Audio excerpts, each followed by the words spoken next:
कहते हैं ना, दूसरों के लिए जो गड्ढा खोदते हैं उस गड्ढे में खुद ही गिरते हैं। यही हाल हो गया है चीन का। चीनी सैनिक घुसे पीओके में। आपने बिल्कुल सही सुना, पाक द्वारा कब्जाए गए कश्मीर में घुसा चीनी सैनिकों का दल, और ये दल काफी समय से वहाँ है। अब भारत के लिए क्या है खतरा? भारत के लिए सबसे बड़ा खतरा बना है केल और लीपा। ये जो दो जगहें हैं ये भारत के लिए बड़ा खतरा बनी। तो वहीं दूसरी तरफ खुद चीन के अंदर महा हलचल, और इतना बड़ा हलचल कि सबसे बड़ा असर चीनी सेना के ऊपर ही पड़ने वाला है। इस भूचाल को कैसे रोकेगा चीन? जंग के हालात में चीन की स्थिति होने वाली है बहुत ही बुरी। इसके अलावा बहुत कुछ, आइए जानते हैं इन खबरों को विस्तार से। पीओके में कुछ बड़ा होने वाला है, ये अंदाजा तो लगभग सभी को हो चुका है। पीओके के लिए भारत कई बार अपनी बात कह चुका है कि पीओके भारत का हिस्सा है और भारत इसे लेकर रहेगा। पाकिस्तान के भी कान खड़े हो गए हैं पीओके को लेकर। वहीं ग्वादर, जहां पर उसने चीन को बुलाया, चीन की कंपनियों को खड़ा करने की कोशिश की, लेकिन उल्टा चीनी नागरिकों पर, चीनी इंजीनियरों पर लगातार हमले होने लगे, जिसकी वजह से ग्वादर पोर्ट से चीन भागा और भागकर कराची पोर्ट पर पहुंचा। लेकिन कराची पोर्ट को वो सोच रहा है कि सुरक्षित होगा,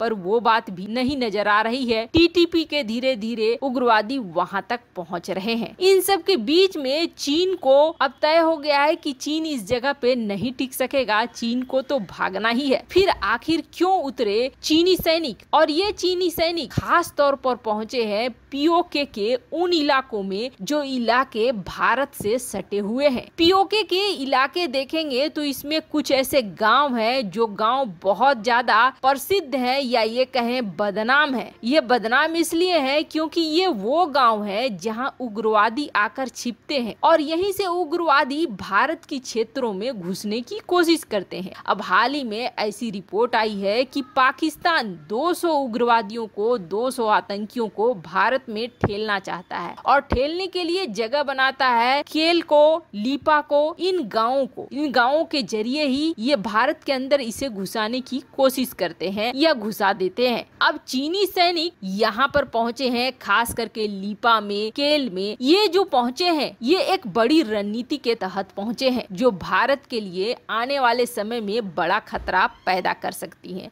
आखिर ये यहाँ पहुँचकर कर क्या रहे हैं? क्या डिप्लॉयमेंट कर रहे हैं हथियारों की, या फिर सेना की तैनाती कर रहे हैं? तो आपको बता दे, ये यहाँ पर हथियारों की डिप्लॉयमेंट नहीं कर रहे हैं और न ही अपनी सेना की तैनाती कर रहे हैं, बल्कि ये पाकिस्तानियों को उससे भी बड़ी मदद पहुंचा रहे हैं। पाकिस्तानी जनरलों को और पाकिस्तानी सेना को ये मदद कर रहे हैं कि ये यहाँ के इलाके में, जो इलाके भारत के अंदर उग्रवादियों को भेजने में सहायक है, इन गांवों को और भी बड़े पैमाने पर बसाना, ताकि यहाँ से वो बड़ी आसानी से आतंकियों को भेज सके भारत में। यहाँ पर कोई आम लोग नहीं रहेंगे। ये जो गांव बनेंगे केल के आसपास, लीपा के आसपास, बड़े पैमाने पर बसाने की कोशिश कर रहा है पाकिस्तान, और इसके लिए मदद ले रहा है, ट्रेनिंग ले रहा है चीन से, क्योंकि चीन को तो महारत हासिल है। चीन बॉर्डर वाले इलाकों पे अपने नागरिकों को बसा देता है। अब होता ये है कि अगर भारतीय सेना या किसी भी असामान्य गतिविधियों को देखता है कोई भी नागरिक, चीनी नागरिक, तो सीधे अपनी फौज को खबर दे देता है और फौज तुरंत पहुंच जाती है। अगर हम अपनी बात करें तो हमारे बॉर्डर के इलाके ज्यादातर सुनसान है, सुनसान इलाके हैं, इसलिए बड़ी आसानी से चीनी सैनिक यहाँ घुस जाते हैं और दावा ठोकने लगते हैं ये हमारी जमीन है। पर इसके उलट चीन अपने बॉर्डर पे ही सघन आबादी बसा रहा है। सघन आबादी बसाने से उसके कई सारे खर्चे, इंटेलिजेंस के खर्चे और देखभाल के खर्चे भी बच जा रहे हैं, सीमा भी सुरक्षित रह रही है। तो इन चीजों में मास्टर चीन की मदद ले रहा है। पाकिस्तान की पीओके में उन जगहों पे बसाएगा गाँव जहाँ से भारतीय सीमा, जहाँ से भारत में उग्रवादियों को घुसाना आसान हो। खैर, ये भारत के लिए एक बड़ा खतरा हो सकता है आने वाले समय में। ऐसे हालात में भारत के लिए मुश्किल हो जाएगा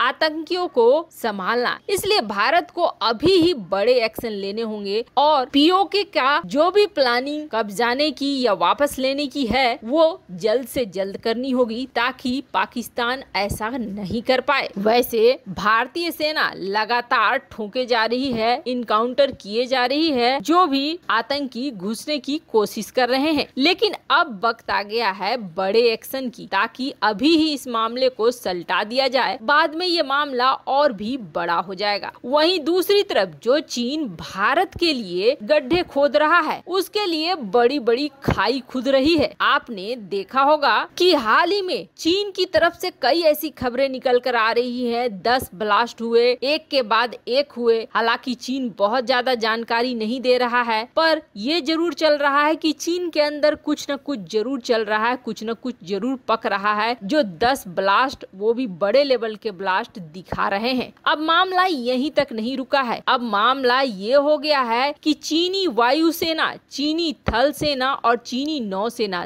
तीनों को काम करना हो जाएगा बहुत मुश्किल। और युद्ध के समय चीन को सबसे बड़ी मुश्किल आने वाली है। जो आज के समय में ज्यादातर हथियार बनते हैं या फिर इलेक्ट्रॉनिक उपकरण बनते हैं, उन सब में एक ऐसी चीज इस्तेमाल होती है जो न हो तो फिर आधे उपकरण, आधे हथियार तो यूं ही बेकार हो जाएंगे। अब चीन की एक कंपनी है और वो उस कंपनी का नाम है SMIC। ये कंपनी आखिर करती क्या है तो आपको बता दें, SMIC का यही काम है, वो चिप बनाती है और इसमें बड़े बड़े लेवल के डायरेक्टर वगैरह रहते हैं। बोर्ड ऑफ डायरेक्टर में कई ऐसे लोग हैं जो वियतनाम की जो चिप मेकिंग जाइंट है TSMC, उसको छोड़कर इसको ज्वाइन करा। पर अब अचानक से जितने भी बड़े लेवल के अधिकारी हैं SMIC में, यानी चीन की इस चिप बनाने वाली कंपनी के बोर्ड ऑफ डायरेक्टर में, वो सारे छोड़ रहे हैं। सारे किसी न किसी कारण को बताते हुए रिजाइन देना शुरू कर रहे हैं। कंपनी के जो चेयरमैन हैं, उन्होंने ये कह दिया कि मुझे हेल्थ इशू है, मैं हेल्थ रीजन से रिजाइन कर रहा हूँ। तो वहीं दूसरे पार्टनर ने ये कह दिया कि मुझे फैमिली के पास ज्यादा समय बिताना है, इसलिए मैं कर रहा हूँ। इस तरीके से 11 डायरेक्टर छोड़ चुके हैं SMIC को। अब ये ऐसा लग रहा है जैसे कि बाढ़ आ गई है। अब ये सिर्फ छोड़ ही नहीं चुके हैं, संघाई स्टॉक एक्सचेंज ने, यानी जो शेयर मार्केट है चीन का, उसने एक नोटिस भी भेज दिया है कि हम देख रहे हैं